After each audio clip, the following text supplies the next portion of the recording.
স্বাধীন বাংলাদেশে দুদকের চা মিষ্টি খাওয়ার বিল ১,০০,০০০ টাকা। আপনার নামে দুর্নীতির কোনো অভিযোগ না থাকলেও সেটার ক্লিয়ারেন্স নিতে আপনাকে ১,০০,০০০ টাকা দিতে হবে। সম্প্রতি এনসিপির নেত্রী মাহমুদা মিতুর কাছ থেকে এই টাকা চাওয়া হয়েছে দুদকের ডিজি আক্তার এবং তার ডিডি পরিচয়ে। মাহমুদা মিতুকে বলা হয়, আপনি একজন ডাক্তার, আপনার তো টাকা পয়সার অভাব থাকার কথা না, আপনি ১,০০,০০০ টাকা দিয়ে ক্লিয়ারেন্স নিয়ে যান। দুদকের সর্বনিম্ন রেট নাকি ১,০০,০০০ টাকা। টাকা দিতে অস্বীকৃতি জানালে আক্তার আবার ফোন দিয়ে জানতে চায় টাকা দিবে কিনা। টাকা না দিলে নাকি খবর করে ছেড়ে দেওয়া হবে। রেড ক্রিসেন্টে মাহমুদা মিতু যোগ দিয়েছেন ৫ আগস্টের পরে। দুদক এখন তদন্ত করছে আওয়ামী লীগের সময়ের দুর্নীতি নিয়ে। অথচ হাস্যকরভাবে আওয়ামী আমলের কর্মকর্তাদের নাম না দিয়ে তখনকার দায় চাপানোর চেষ্টা করা হচ্ছে বর্তমানে কর্মরত কর্মকর্তাদের উপর। এখানে বড় অঙ্কের টাকার লেনদেনের সমূহ সম্ভাবনা আছে। কিছু না করাদের কাছ থেকেই যদি ১,০০,০০০ টাকা করে নেয়, তাহলে বিগত আওয়ামী লীগ আমলের কর্মকর্তাদের থেকে তারা কত করে নিয়েছে। ভুল বুঝছেন, আমি আসলে এগুলো কখনো ডিল করি নাই, তো তাই আমি বুঝি না। এই জন্য হচ্ছে আমি আসলে করছিলাম। এখন মানে আমার কাছে আসলে ওই অ্যামাউন্টটা ছিল না, আমি একটু ফিল করতেছিলাম। এখন আমি আবার বললাম যে আমি অ্যামাউন্টটা পাঠিয়ে দিচ্ছি ওনাকে। আচ্ছা জি জি, আমি বলি না, আমি তো বলছি ওদেরকে সাথে সাথে যে সবার কাছে তো সবসময় সবকিছু বলা যায় না। হ্যাঁ, বুঝতে হয় অনেক কিছু, অনেক রকম। আপনি একটু ওদেরকে বলে একটু কমায় দেন না।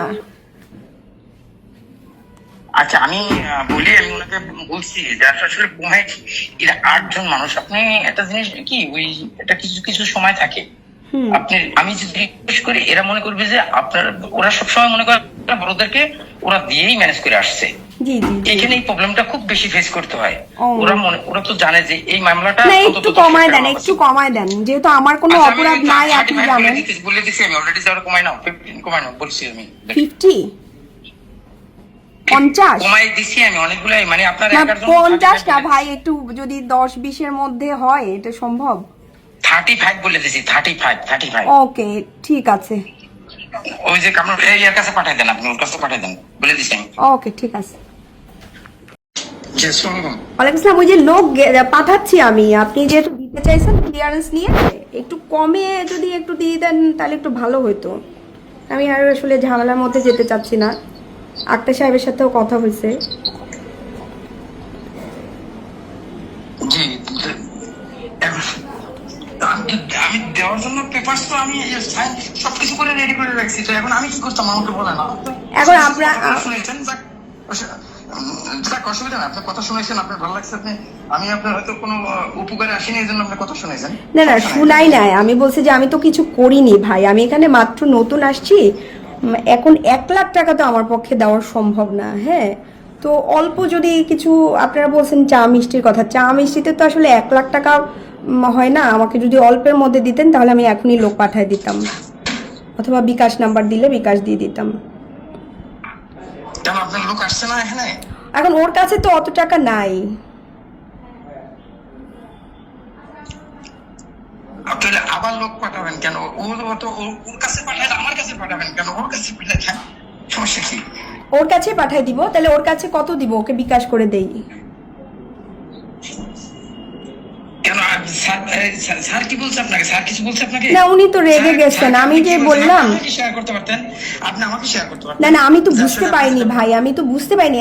উনি বলে আপনি ডাক্তার মানুষ, আপনি বুঝতে পারবেন না, এটা হয়। আমি আসলেই বুঝতে পারিনি। আপনারা ফোন করলেন, নিজে থেকেই বললেন যে ক্লিয়ারেন্স রেডি করবেন। হ্যাঁ, তাই আমি এর জন্যই তো আসলে তো এটার জন্য যে এখানে ওনাকে এখান থেকে বের করে দেওয়া যায়, কোনো সমস্যা হবে না। এটা নিয়ে কমিশনে আলাপ হয়, আলাপ হওয়ার পরে কমিশন থেকে বলে ছেড়ে দাও। তখন ওটা ছেড়ে দাও মানে হয়েছে সবাই আপনার কাছে একটা জিনিস আবদার করতে পারে, এরকম একটা ব্যাপার থাকে। এখানে তো কেউ কারোর কাছে, আমি কি আপনার কাছে বলছি যে আমি আপনার এটা দিতে না না না ধরেন না কারণ ভাই আমি না বুঝতেই পারি না, কারণ আমি আপনাকে বললাম না আমি এখানে নতুন আসছি, আমি এই জায়গাটা চিনি না, আমি জীবনে দুদকে যাইনি, এবং কালকে কিন্তু আমি দুদকে সবকিছু ক্লিয়ার করে শুনে আসছি যে আমার এখানে কোনো রোলই নাই। হ্যাঁ, এখন তারপরে আপনারা ফোন করলেন, বললেন যে বৃষ্টির কথা। হ্যাঁ, এখন কত দিব সেটা একটু বলেন, আমি ওকে বিকাশ করে দেই, কততে জিনিসটা সমাধান হয়ে যাবে একটু বলেন। আমি ওই পারভেজ গেছে তো, ওকে বিকাশ করে দিয়ে দিচ্ছি। আপনি আপনি আপনি খেয়ে দিতে পারবেন, ওর কাছে খেয়ে দেবেন। আর কি বলবো আপনার, আমার শুধু শুধু আপনি আমাকে বলতে না পারেন আপনি একটু একটু বলেন, কারণ আপনারা এত বড় অ্যামাউন্টের কথা বলছেন, ওই অ্যামাউন্ট দেওয়া আমার পক্ষে সম্ভব না। আপনি একটু বলেন এটা হচ্ছে সব এখানের থেকে এটা সবচেয়ে জিরো লেভেল, এটা এই অ্যামাউন্টটা এখানে। কত সেটা, মানে কত একটু না বলেন। না, আপনাকে যেটা বলছিলাম এটা সবচেয়ে জিরো লেভেল, এখানের জন্য এটা সবচেয়ে নিম্ন লেভেল এটা। মানে এখন আপনি যেভাবে বারবার হাতের করতেছেন, এত বড় এত বড়।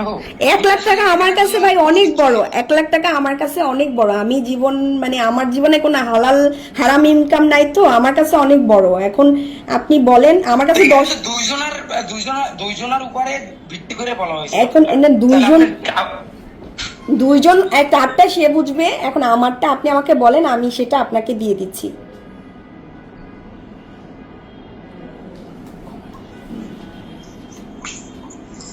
আচ্ছা, আপনি ওই যে আমি ওর কাছে দিয়ে দিতেছি, আপনি ওই যে ওর কাছে দিবেন নাকি আমার কাছে দিবেন বলেন, তাহলে আপনার কাছেই দিচ্ছি, আপনার কাছেই দিচ্ছি। আপনার আপনার বিকাশ নাম্বার থাকলে আপনার কাছে দিয়ে দিচ্ছি, বলেন। বিকাশ নাম্বারটা বিকাশে দেন। হ্যাঁ, কিসে? ওর কাছে দেন। ওর কাছে কত দিব বলেন? আপনার আপনি এক তো থেকে আলাদা হলেন কেন লাগে? আপনাদের ভিতরে কি ঝামেলা হয়েছে? না না, আমাদের ভিতরে কোনো ঝামেলা নাই ভাই, আমি তো বুঝতেই পাই না। আপনি আমাকে বলেন কত দিব, আমি আমারটা দিয়ে আমার ঝামেলা, মানে আমি এইটা মানে যেহেতু আপনারা বলতেছেন। আচ্ছা, আমি পারভেজ বলতেছি, আপনাকে পারভেজ বলতেছি। কত আপনি একটু বলেন না কত, আমি পারভেজকে দিয়ে দেই। এমন বলবেন না।